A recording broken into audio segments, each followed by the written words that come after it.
शौरेषु रजनेश्वरः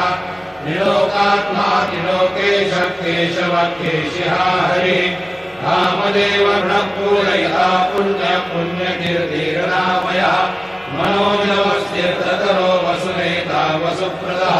वसुप्रदो वासुदेवो वसुर्वसुमनाहविः चतुर्गतिः चतुरात्मा चतुर्भावश्चतुर्वेदविदेकपाद समावर्तो निवृत्तात्मा निर्गुणो महान् अधृतस्वधृतस्वास्य प्राग्वंशो वंशवर्धनः भारवृद्धदितो योगी योगीशः सर्वकामदः आश्रमश्रमरक्षाम सुपर्णो वायुवाहनः धनुर्धनो धनुर्वेदो दण्डो दमयितातमः अपराजितः सर्वसो नियन्तारिकः सत्यः सत्यधर्मपरायप्रियाघोरप्रियपृथ्वीतिवर्धनः